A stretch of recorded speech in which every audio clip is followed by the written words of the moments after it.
шунавандагони гиромӣ, барномаи иттилооти имрӯз аст. Дар оғоз бо сархати хабарҳо ошно гардед. Али Мардонов боз бонкдор шуд. Собиқ муовини сарвазир раҳбари Агроинвестбонк таъин карда шуд. 24 000 сокини Тоҷикистон бидуни шиноснома. рахнагарони тоҷик ширкати мобилиро ба дод оварданд. маркази миллии тести ваколати вазорати маорифро танг мекунад. душанбе барои сайёҳон роҳаттар мегардад. бо фармони раис ҷумҳури Тоҷикистон муовини сарвазир Муродали Али Мардон аз мақом барканор шуд. чанде нагузашта Эмомалӣ Раҳмон бо фармони дигараш Али Мардоновро раҳбари Агроинвестбонк таъин кард. ин мансабдор дар Тоҷикистон яке аз шахсони калидӣ дар кабинаи раиси ҷумҳур ба ҳисоб меравад. то курсии муовини сарвазир нишастанаш Али Мардон раиси Бонки Миллӣ буд. соли 2008 бинобар моҷарои молӣ бо сандуқи байналмилалии пул аз мақомаш барканор карда шуда буд, аммо барои ғайримақсаднок истифода кардани $10 миллион ягон муҷозате ҳам нашуд. баръакс, коршиносони он давра таъин гаштани Али Мардонро ба симати муовини сарвазир ҳамчун дастгирии раиси ҷумҳур ва эътимод нисбати шахсияти ӯ қабул карда буданд. дар сомонаи ҷаҳонии Википедия зикр карда шудааст, ки Али Мардон дорои қисме аз саҳмияҳои Агроинвестбонк мебошад. коршиносон бар он ақидаанд, ки Муродали Али Мардон таи чанд соли гузашта раиси Бонки Миллӣ буд ва бо сиёсати пулӣ ошноӣ фаровон дорад ва муддате ки ба ҳайси муовини нахуствазир кор мекард, бештар ба масоили иқтисодии кишвар машғул буд ва аз ин рӯ дар ниҳоди иқтисодии молӣ ки баргузида шавад, метавонад ин соҳаро дар Тоҷикистон рушд диҳад. Муродали Али Мардон таи чанд соли гузашта раиси Бонки Миллӣ буд ва бо сиёсати пулӣ ошноии фаровон дорад ва дар муддате ки ба ҳайси муовини нахуствазир кор мекард, бештар ба масоили иқтисодии кишвар машғул буд ва аз ин рӯ дар ҳар ниҳоди иқтисодию молӣ ки баргузида мешавад, он соҳаро рушд хоҳад дод. бинобар маълумоти Созмони Милали Муттаҳид, беш аз 42 000 нафар дар Тоҷикистон шиносномаи расмӣ надоранд. аксари ин нафарон то ҳол бо шиносномаҳои ё Иттиҳодияи Шӯравӣ ва ё Ӯзбекистонро дороянд. Тоҷикистон ки ҳам марзи Ӯзбекистон аст ва миёни маҳалҳои ӯзбакҳо ва тоҷикон хеле наздик аст ва то соли 2007 ин ду кишвар риштаи хешутаборӣ доштанд. баъди бастани марз ва талаби виза дар як сол як маротиба бо воситаи мактуби дархостии хешовандон 5 рӯз иҷоза ҳаст, ки марзро убур кунанд аз Ӯзбекистон ба Тоҷикистон ва аз Тоҷикистон ба Ӯзбекистон.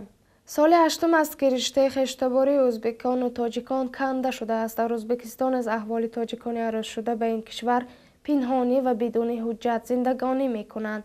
комиссарияти олии Созмони Милали Муттаҳид ва умури паноҳандагони ҳамроҳ бо вазорати корҳои дохилии Тоҷикистон ва созмонҳои иҷтимоӣ дар пажӯҳиши 4 баробар бештар будани афроди беҳуҷҷатро муайян кард.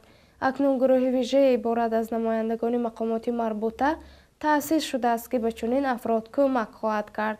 ин пажӯҳиш ҳамчунин сарнавиштҳои гуногунеро рӯшан кард, ки аз фурӯъпошии шӯравӣ ба ин сӯ иттифоқ афтодааст. намояндагони комиссарияти олии Созмони Милал дар умури паноҳандагон бо ишора ба умури ахири бунёди атфоли Созмони Милали Муттаҳид ки мегӯянд 12% атфоли тоҷик шаҳодатномаи таваллуд надоранд. аз ин хатари бешаҳрвандӣ мондани онҳо нигаронӣ мекунад. тибқи омори расмӣ ҳоло дар Тоҷикистон ҳудуди 312 шахси бешаҳрвандӣ ҳукумат, бонкҳо, ширкатҳои мобилии Тоҷикистон бори аввал аз фаъолияти рахнагарони интернетӣ шикоят карданд. Тоҷикистон дар баробари Туркманистону Қирғизистон яке аз 3 кишвари боқимондаи Осиёи Марказист, ки маркази миллии мубориза бо ҷиноятҳои кибернетикӣ надорад. то ташкили марказ, рахнагарон метавонанд тамоми бонкҳои Тоҷикистонро ба муфлисшавӣ расонанд, зеро маркази ҷиноятҳои кибернетикӣ дар кишвар вуҷуд надорад. вазорати умури дохилии Тоҷикистон мегӯяд, барои пурқувват кардани мубориза бар зидди ҷиноятҳои иттилоотӣ ва кибернетикӣ қасд дорад то охири сол маркази мубориза бо ҷиноятҳои иттилоотиро таъсис диҳад ва лашкари мутахассисонро барои муқобила бо ҳамлаҳо дар шабакаҳои иттилоотӣ ва ошкор кардани ҷиноятҳо дар интернет омода намояд. ҳадаф аз таъсиси пешгирии амалҳои ғайриқонунӣ дар шабакаҳои иттилоотии коммуникатсионӣ ошкор ва пешгирии мавридҳои нақси ҳуқуқи муаллиф ва муқобила ба терроризми интернетӣ будааст. рахнагарони тоҷик ё шаҳрвандони муқимии кишварҳое ки қонун қабул кардааст барои ҷинояти кибернетикӣ ҷазои сазоворе ҳаст дар Тоҷикистон зиндагӣ карда метавонанд озодона аз ширкатҳои мобилӣ, бонкҳои тиҷоратӣ бидуни шак ғорат кунанд, иттилои муҳимро ба давлатҳои абарқудрат фурӯшанд, ҳолон ки ҳимояи иттилоот дар ҷаҳон дар ҷойи аввал меистад ки Тоҷикистон қодир нест то амволашро ҳимоят намояд. акнун ахбори минтақа ва Тоҷикистонро дар бахши хабари кӯтоҳ пешкаши шумо мегардонем. Сергей Старчак, муовини вазири молияи Федератсияи Русия, дар нишасти хабарӣ дар Москав гуфт, кишвараш барои кӯмак ба узвияти Қирғизистон дар Иттиҳоди иқтисодии Авроосиё $200 миллион медиҳад. Ин ба Қирғизистон кӯмак мекунад 4 гумруки марзии худро навсозӣ бо кишварҳои дигар рақобат кунад, гуфт Старчак. бо ташаббуси сафорати Тоҷикистон дар Алмон дар ҳамкорӣ бо консули ифтихории Тоҷикистон дар шаҳри Ҳамбург, Куруши Пуркиён форуми иқтисодии Тоҷикистон дар Ҳамбург бо ҳузури котиби давлатӣ ва ваколатдори ҳамкориҳои сиёсати хориҷӣ Фолклер Шлегел ва зиёда аз 300 нафар намояндагони ширкату корхонаҳои бузургтарини музофотҳои федералии шимолии Олмон барпо карда шуд.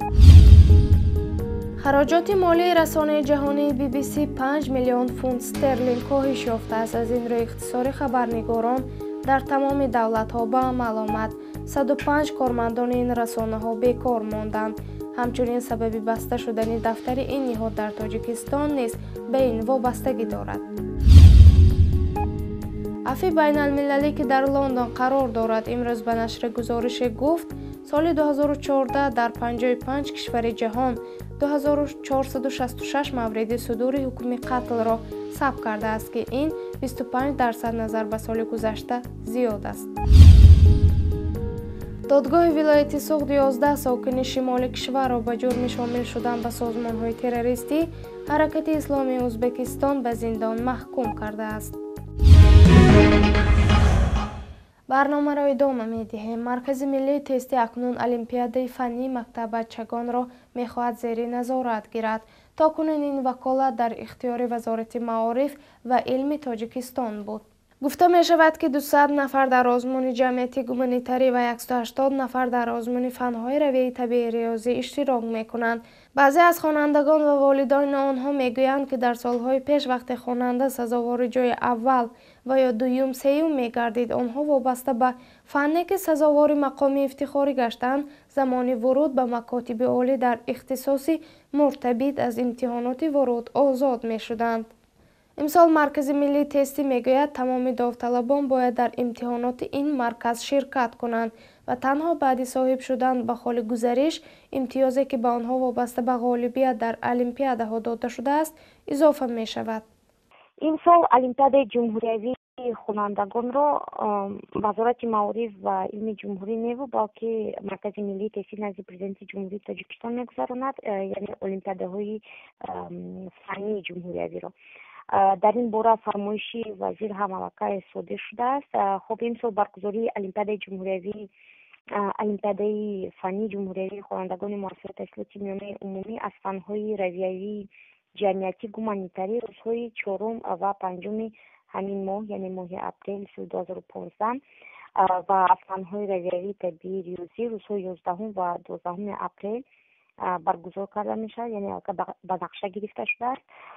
ва дар ин олимпиадаҳо дар рӯзи аввал, яъне ки 200 нафар дар озмуни ҷамъияти гуманитарӣ ва 180 нафар дар озмуни фанҳои равиявии табиӣ риёзӣ, ҳамин 200 нафару 180 нафар, яъне ки дар маҷмӯъ иштирок мекунанд ва танҳо хонандаҳои синфҳои 11 иштирок карда метавонанд, яъне онҳое ки муассилини синфҳои 9 ҳастанд тавассути марказ дар олимпиада иштирок намекунанд ва ин озмун дар бинои гимназияи парваришгоҳи ба номи Бобоҷон Ғафурови ноҳияи Рӯдакӣ баргузор хоҳад шуд, ки тибқи фармоиши вазири маориф ва илми ҷумҳурии тоҷикистон шӯъбаи мавриси миллии рӯдакӣ дар баробари маркази миллӣ дар баргузории он хуб саҳм хоҳад гирифт.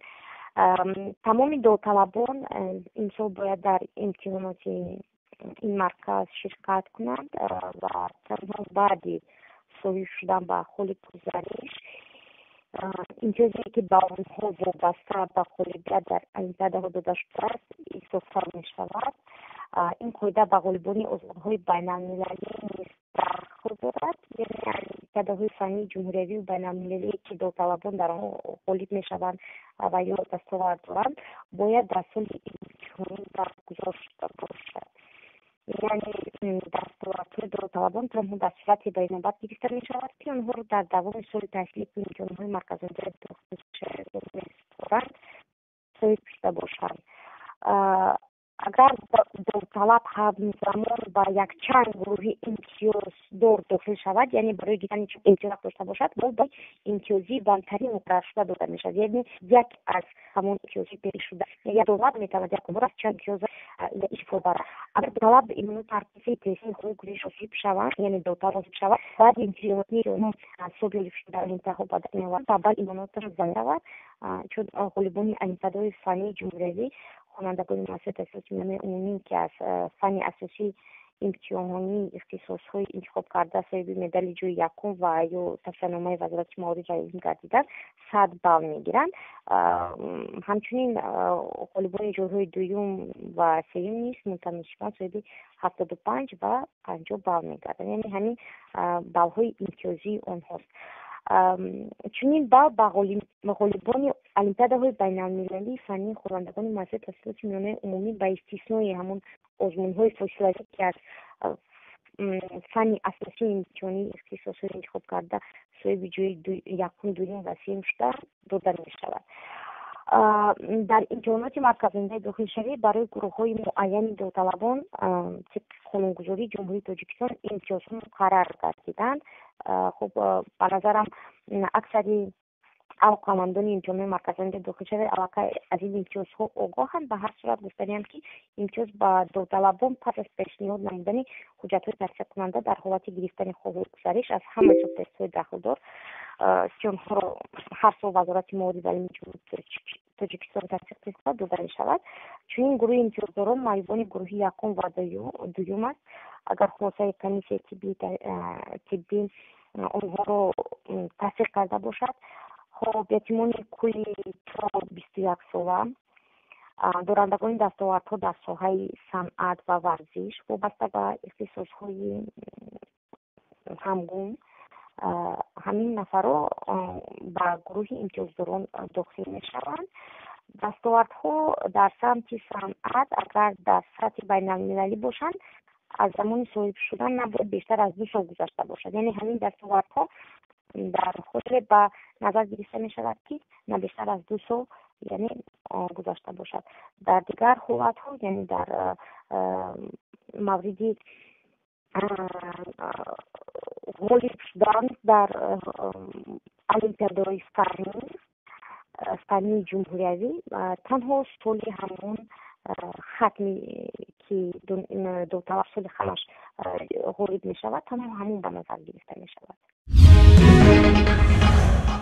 дар тоҷикистон дастури фарҳангӣ барои сокинон ва меҳмонони шаҳри душанбе таҳия шудааст. варақаҳоро маркази рушди сайёҳӣ ва ҳамдастии иттиҳоди ҳунармандони тоҷикистон аз рӯи лоиҳаи маркази байналмилалии савдо ки пуштибонии молияш давлати швейтсария мебошад, бо барномаҳои ҳамкорӣ бо палатаи савдои тоҷикистон амалӣ мегардонанд. дар навиштаҷот маълумоти дақиқ ва аксҳои осорхона, намоишсароҳо, галереяҳои санъати тасвирӣ ва боғҳои тамошобоби шаҳри душанбе ҷой дода шудааст, ки сайёҳ метавонад бо осонӣ дар шаҳри душанбе сайру гашт намояд. муаллифи дастур Баҳриддин Сомиддинов ва Абдураҳмон Назирматов мегӯянд, варақаҳо метавонад раҳбалади ҳар як сайёҳони Тоҷикистон гардад.